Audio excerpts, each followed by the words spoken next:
Subscribe करिए हमारे channel target UP TET CTET को और बेल आइकन को दबाइए। हेलो फ्रेंड्स, मैं रेनू स्वागत करती हूँ आप सभी भावी अध्यापक एवं अध्यापिकाओं का आपके अपने channel target UP TET CTET में। दोस्तों, आज की इस क्लास में हम आपके डीएलएड 4th सेमेस्टर के फर्स्ट पेपर आरंभिक स्तर पर भाषा एवं गणित के पठन लेखन क्षमताओं का विकास के अंतर्गत आप लोग के अतलिक उत्तरी क्वेश्चंस की सीरीज में क्वेश्चन नंबर 36 से पढ़ने वाले हैं। क्वेश्चन नंबर 35 तक हम लोगों ने फर्स्ट पार्ट कंप्लीट कर लिया है पढ़ करके।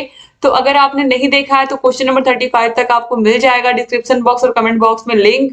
तो चलिए स्टार्ट करते हैं क्वेश्चन नंबर 36 से। सरल वाक्य किसे कहते हैं? तो जिस वाक्य में एक उद्देश्य और एक विषय हो अथवा जिस वाक्य में एक ही क्रिया हो उसे हम सरल वाक्य कहते हैं। जैसे कि सरिता स्कूल जा रही है, यहाँ पर करता है सरिता और जाना क्या है, वो काम कर रही है, यानी कि एक ही क्रिया एक समय पर एक ही काम हो रहा है। क्या काम हो रहा है? स्कूल जाने का काम हो रहा है। तो इसे हम क्या कहेंगे? सरल वाक्य कहेंगे। क्वेश्चन नंबर 37 है 346 में सभी अंकों का स्थानीय मान लिखिए। तो 346 इस तरीके से हम लिख देंगे और यहाँ पर 6 इकाई की जगह पर है तो 1 से गुणा होगा तो ये 6 हो जाएगा बराबर करके। फिर यहाँ पर 4 दहाई की जगह पर तो 10 से गुणा होगा और ये 40 लिख देंगे। फिर ये 3 सैकड़े की जगह पर है तो 3 गुणे 100 से गुणा होगा इसमें और ये 300 हो जाएगा। इस तरीके से देखिए यहाँ पर बताया गया है। क्वेश्चन नंबर 38 है आरोही क्रम किसे कहते हैं? आरोही का मतलब होता है कोई सीढ़ी बनी हुई है तो सीढ़ी पर हमें चढ़ना यानी कि ऊपर की तरफ जाना, नीचे से ऊपर की तरफ, यानी या कह सकते हैं कि जैसे 2 है फिर 3 है फिर 4 है फिर 5 है, ऊपर बढ़ते हुए क्रम में जाना।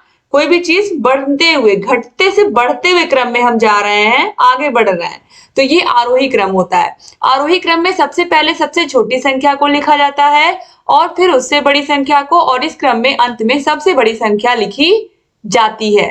Target UP TET CTET channel को आप हमारे इंस्टाग्राम पर भी फॉलो कर सकते हैं। टारगेट यूपी टेट सीटेट नाम से हमारी आईडी है दोस्तों। और कोई भी आपको प्रॉब्लम हो तो यहाँ पर कॉन्टेक्ट नंबर भी दिया हुआ, कॉन्टेक्ट आप कर सकते हैं। देखिए यहाँ पर क्वेश्चन नंबर 39 है हंस पद विराम चिन्ह से क्या तात्पर्य? बहुत ही आसान है। आप देखते हो लिखते समय जब कोई अंश छूट जाता है तो यह हंस पद या त्रुटि पूरक चिन्ह हंस पद लगाकर शब्द लिख देते। जैसे कि राम बाजार गया या राम बाजार से सब्जी लेने गया, तो राम बाजार से सब्जी लेने गया। तो अब देखिए बाजार से सब्जी ये दोनों छूट गया, लेने गया खाली हो गया। अब क्या लेने गया? तो यहाँ पर हम ऊपर लिख देंगे बाजार से सब्जी लेने गया। तो ये क्या लगा करके, यही हंस पद लगा करके हमने ऊपर लिख दिया। ठीक है। क्वेश्चन नंबर 40 है आकाश के 3 समानार्थी शब्द लिखिए। तो आकाश के समानार्थी या पर्यायवाची शब्द कौन कौन से हैं? गगन है, नभ है, आसमान है। क्वेश्चन नंबर 41 है प्राकृत संख्या किसे कहते हैं या प्राकृतिक संख्या किसे कहते हैं? ये भी कहते हैं इसको। तो जिन संख्याओं को की सहायता से हम वस्तुओं की गिनती कर सकते हैं वही प्राकृतिक संख्याएं कहलाती हैं। जैसे कि 1, 2, 3। प्राकृतिक संख्या हमेशा 1 से स्टार्ट होती है और अनंत तक जाती है। ठीक है। क्वेश्चन नंबर 42 पे आते हैं पठन से आपका क्या अभिप्राय है? पठन का शाब्दिक अर्थ है पढ़ना, अर्थात लिखित सामग्री को पढ़ना और उसके अर्थ को ग्रहण करना। इस प्रक्रिया को पठन या वाचन कहा जाता है। क्वेश्चन नंबर 43 पे आते हैं लेखन किसे कहते हैं? जब हम अपने मन के बाहरी एवं अंदरूनी भावों एवं विचारों को शुद्ध रूप प्रदान करके लिपिबद्ध करते हैं तो इस प्रक्रिया की अभिवृत्ति को हम लेखन कहते हैं। या हम सिंपली ऐसे भी लिख सकते हैं कि अपने मन के भावों को, विचारों को जब हम लिख करके व्यक्त करते हैं तो उसे ही हम क्या कहते हैं? लेखन कहते हैं। अब क्वेश्चन नंबर 44 है लेखन की अशुद्धियां क्या हैं? तो लेखन की अशुद्धियों के अंतर्गत रेफ या रकार संबंधी दोष, सिरोरेखा संबंधी दोष, अनुस्वार एवं अनुनासिक संबंधी दोष, मात्रा संबंधी दोष, वर्णों का लोप, वचन संबंधी दोष या अल्प प्राण तथा महाप्राण की अशुद्धियां आदि होती हैं। क्वेश्चन नंबर 45 पे आते हैं आरंभिक पठन कौशल के उद्देश्यों की प्राप्ति हेतु क्या आवश्यक है? तो शिक्षण और बालक के बीच आत्मीय संबंध बहुत जरूरी है, क्योंकि अगर शिक्षक और छात्र के मध्य एक अच्छा संबंध नहीं रहेगा तो शिक्षण अच्छे से नहीं हो पाएगा। ठीक है। तो इसीलिए यहाँ पर शिक्षक और छात्र के बीच आत्मीय संबंध का होना बहुत महत्वपूर्ण है। क्वेश्चन नंबर 46 पे आते हैं पठन कौशल के बाधक तत्व कौन कौन से, यानी कि पढ़ने में कौन कौन सी बाधाएं आती हैं जब छोटे बच्चे पढ़ना शुरू करते हैं? तो बहुत सारे बच्चे जो अच्छे हो जाते हैं पढ़ने में, वो बहुत तेजी से पढ़ना शुरू कर देते हैं। कुछ बच्चे अटक अटक कर पढ़ते हैं या बोलते हैं। व्याकरण तत्वों के ज्ञान का अभाव, उन्हें ग्रामर की नॉलेज नहीं होती है। एकाग्रता का अभाव होता है, पठन कौशल में बाधा पहुंचाते हैं ये सारी चीजें। क्वेश्चन नंबर 47 पे आते हैं, लेखन कौशल को प्रभावित करने वाले तत्व कौन कौन से हैं। देखिए, सिरोरेखा की उपेक्षा, बहुत सारे लोग ऐसे लिख देंगे जैसे राम लिख दिया और ऊपर ये सिरोरेखा नहीं खींचेंगे। अगर आप हिंदी में सिरोरेखा नहीं लगा रहे हो तो वो वर्ण देखने में भी सुंदर नहीं लगेगा और वो सही से पढ़ा भी नहीं जाएगा। जैसे कि आप इस तरीके से यहाँ पर देखिए, ये लिखा हुआ है, ठीक है। तो यहाँ पर जब तक इस पर सिरोरेखा नहीं खिंचाएगी ये तो कोई भी इसको संख्या समझ लेगा। तो ये देखिए यहाँ पर ये क्या लिखा हुआ, पाउडर लिखा हुआ है। तो इस तरीके से यहाँ पर बहुत जरूरी है, अगर सिरोरेखा हम नहीं लगाएंगे तो उसका मतलब कुछ भी हो जाएगा। तो सिरोरेखा की उपेक्षा करना ये लेखन कौशल को प्रभावित करने, लेखन कौशल का एक दोष है। शब्दों के बीच का अभाव, अक्षरों का विकृत आकार, विराम चिन्हों से संबंधित त्रुटियां तथा अनुनासिक और अनुस्वार संबंधी त्रुटियां। क्वेश्चन नंबर 48 पे आते हैं, वाक्य कितने प्रकार के होते हैं। तो वाक्य 8 प्रकार के होते हैं। बिना विधानार्थक वाक्य, निषेधार्थक वाक्य, प्रश्नार्थक वाक्य, ज्ञानार्थक वाक्य, संदेहार्थक वाक्य, संकेतार्थक वाक्य, इच्छार्थक वाक्य, विस्मयार्थक वाक्य। ये सारे के सारे क्या है, वाक्य के प्रकार है। क्वेश्चन नंबर 49 है, वर्ण किसे कहते हैं। जिनको खंड खंड ना किया जा सके, अखंड मूल ध्वनि को ही हम वर्ण कहते हैं। यानी कि वर्णों को हम और तोड़ नहीं सकते हैं, क्योंकि वर्णों से मिलकर के क्या बनते हैं, शब्द बनते हैं, और शब्दों से मिलकर के क्या बनते हैं, वाक्य बनते हैं।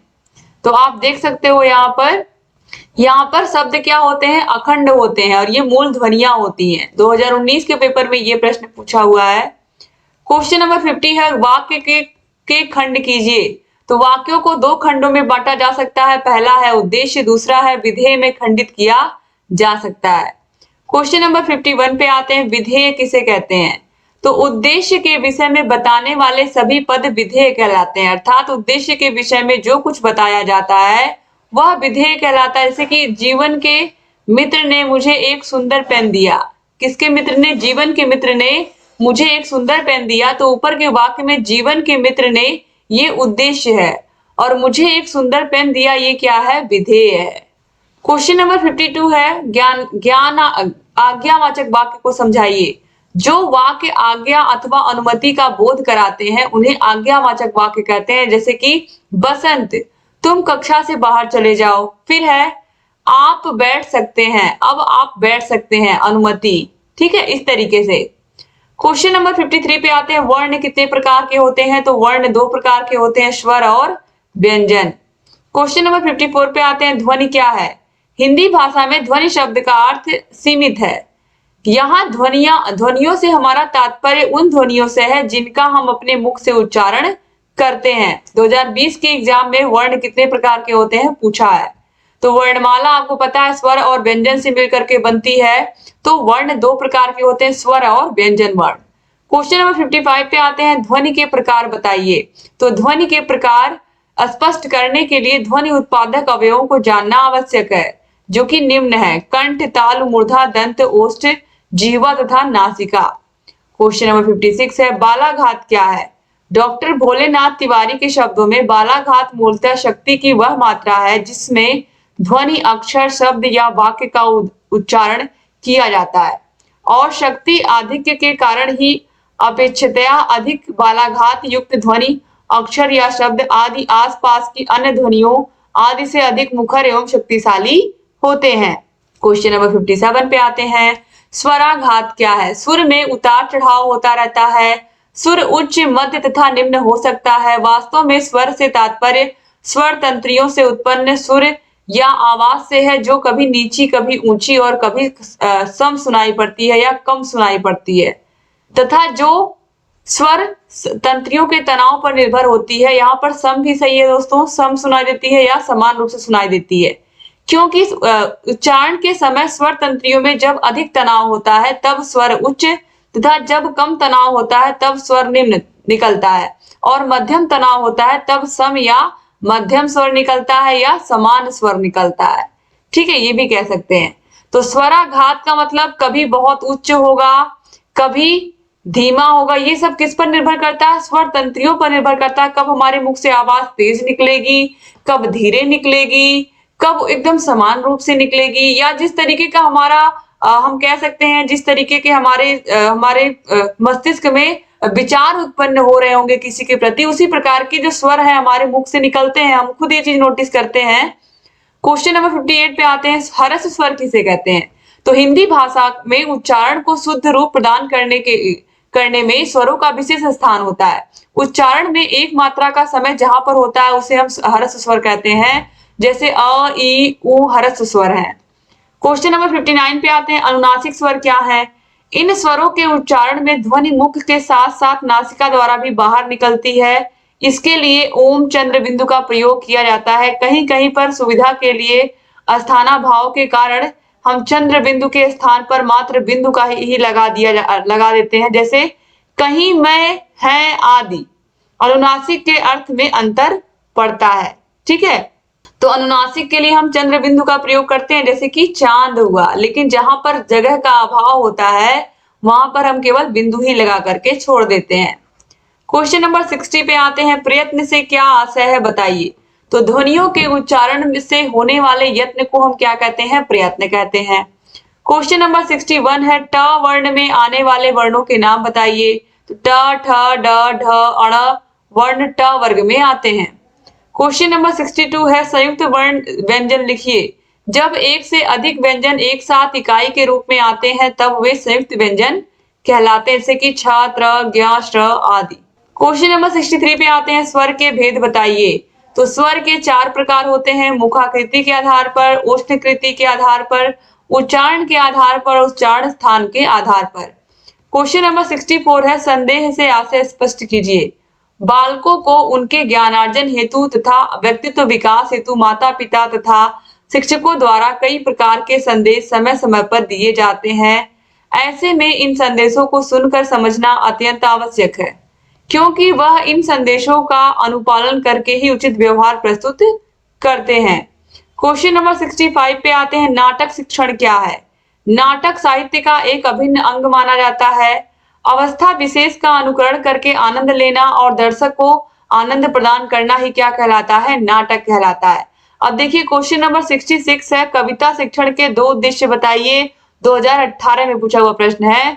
तो बच्चों को कविता आखिर में हम क्यों पढ़ाते हैं? तो जो कविता शिक्षण है इसमें देखिए सबसे पहला क्या होता है, बच्चों में या छात्रों में कल्पना शक्ति व बोध शक्ति का विकास होता है। फिर है, छात्रों को कविता पाठ सुनने योग्य हम बनाते हैं। इसके अलावा बच्चों में बहुत सारी अच्छी आदतों का भी विकास होता है जब हम उनको कविता पढ़ाते हैं, और इस तरीके से उनकी जो कल्पना शक्ति है, जो मानसिक शक्ति है, वो और अच्छी होती है। क्वेश्चन नंबर 67 पे आते हैं, कविता शिक्षण का महत्व लिखिए। तो कविता शिक्षण को रसपूर्ण तथा आनंद से परिपूर्ण करती है, क्योंकि ये कविता को हम गाकर या स्वर में बोलते हैं। कविता मानव हृदय को प्रभावित करती है। कविता बालकों में रागात्मकता का विकास करती है। यह सृजनात्मकता का भी विकास करती है। अब क्वेश्चन नंबर 68 पे आते हैं, वाक्य की प्रमुख विशेषता क्या होती है? तो वाक्य के अंदर भावों को अभिव्यक्त करने की क्षमता निहित होती है। ये सबसे बड़ी विशेषता होती है किसी भी वाक्य की। क्वेश्चन नंबर 69 है, हिंदी में संयुक्त व्यंजन कौन कौन से हैं? तो संयुक्त व्यंजन हिंदी में 4 हैं, याद रखिएगा। छ, त्र, ज्ञ और श्र। छ जो है ये क और श से मिलकर के बना हुआ है। जो त्र है ये त और र से मिलकर बना हुआ है। जो ज्ञ है ये ज और य से मिलकर बना हुआ है। श्र जो है ये श और र से मिलकर के बना हुआ है। क्वेश्चन नंबर 70 पे आते हैं, च वर्ण की ध्वनियां कितनी है? तो च, छ, ज, झ, य। क्वेश्चन नंबर 71 है, प वर्ण की ध्वनियां कौन सी है? तो प, फ, ब, भ, म। फिर क्वेश्चन नंबर 72, अंतस्थ व्यंजन कौन कौन से हैं? तो या, र, ला, व। ये क्या है? अंतस्थ व्यंजन है, इसको रट लीजिए। फिर है क्वेश्चन नंबर 73, शब्द किसे कहते हैं? तो अक्षरों तथा वर्णों के परस्पर मेल को हम शब्द कहते हैं, या वर्णों के परस्पर सार्थक मेल को हम क्या कहते हैं? शब्द कहते हैं। फिर एक और इस तरीके से भी लिख सकते हो आपकी, वर्णों के मेल को हम क्या कहते हैं? शब्द कहते हैं। क्वेश्चन नंबर 74 है, हलंत से क्या अभिप्राय है? स्पष्ट कीजिए। हिंदी लेखन में हलंत चिन्ह का महत्व अत्यधिक है। यहाँ हलंत से आशय हिंदी लेखन में जब किसी व्यंजन को स्वर रहित प्रदर्शित करना होता है तो हलंत का प्रयोग किया जाता है। यथा का को क, ला को ल, इस तरीके से ला के नीचे हलंत, का के नीचे हलंत, यानी कि ये जो अक्षर हैं ये क्या है, आधे हैं। जैसे का को अगर हमें आधा का लिखना हो इस तरीके से तो हम का के नीचे हलंत लगा देते हैं। ला को अगर हमें आधा लिखना हो तो हम ला के नीचे हलंत लगा देंगे। ठीक है, इस तरीके से। जैसे कि विद्यालय, मैंने कई बार आपको एग्जाम्पल दिया है, विद्यालय बहुत लोग इस तरीके से लिखते हैं और बहुत लोग इस तरीके से बिल्कुल शुद्ध रूप से लिखते हैं विद्यालय। ये बिल्कुल शुद्ध रूप से, यहाँ पर देखिए द के नीचे हलंत लगा हुआ है और यहाँ पर ये जो द है ये आधा है। ठीक है, क्वेश्चन नंबर 75 है, मूर्धन्य वर्ण कौन कौन से हैं? तो री, ट, ठ, ड, ढ, अण, र और श, ये क्या है? ये मूर्धन्य। ऋटुड़सा, अणाम, मूर्धा। बहुत ही अच्छे से मैंने आप लोगों को बताया है सभी के सभी शब्दों के उच्चारण, सभी के सभी वर्णों के उच्चारण स्थान। क्वेश्चन नंबर 76 है, संस्कृत भाषा की लिपि कौन सी है? तो नागरी लिपि। क्वेश्चन नंबर 77 है, विसर्ग का आशय स्पष्ट करिए। तो हिंदी लेखन में विसर्ग के प्रयोग से किसी भी शब्द में बल प्रदान किया जाता है। जैसे दुख के स्थान पर इस तरीके से दुख, ऐसे हम लिखते हैं दुख। क्वेश्चन नंबर 78 है, अंग्रेजी वर्णमाला में कितने स्वर होते हैं? तो 5 होते हैं, ए, ई, आई, ओ, यू, यही होते हैं स्वर। क्वेश्चन नंबर 79 है, का वर्ण में, का वर्ग में कितने वर्ण है? तो का, खा, गा, घा, अंगा, यही 5 वर्ण आते हैं। क्वेश्चन नंबर 80 पे आते हैं, स्वरों का लिखित वर्णन प्रस्तुत करिए। तो स्वर अ, आ, ई, उ, री, ए, ऐ, ओ, औ है और अंग और आह क्या है? ये अयोग वाह है। ठीक है, तो यहाँ पर इन सभी की मात्राएं भी यहाँ पर दी हुई है, कौन सी मात्रा किसकी किस तरीके से लगती है। तो बस यही, इस तरीके से ही हमको लिखित वर्णन इसका प्रस्तुत करना था। तो इस तरीके से टोटल 80 क्वेश्चन आज आप लोगों ने यहाँ पर कंप्लीट किए।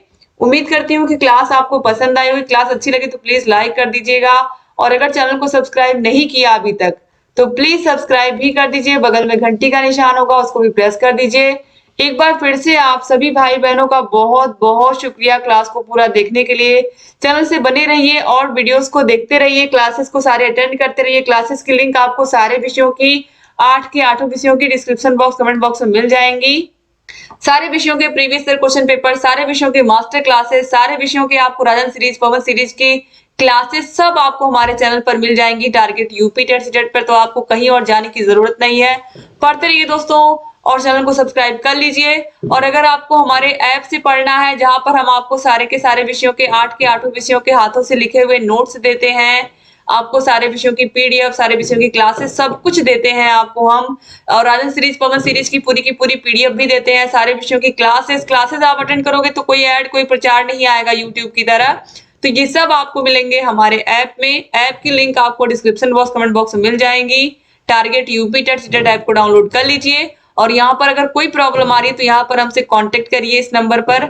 आपके सारे डाउट्स को क्लियर करेंगे और ऐप से रिलेटेड कोई भी जानकारी चाहिए तो इस पर आप फोन कर सकते हैं, आपको सारे के सारे जानकारी दी जाएगी।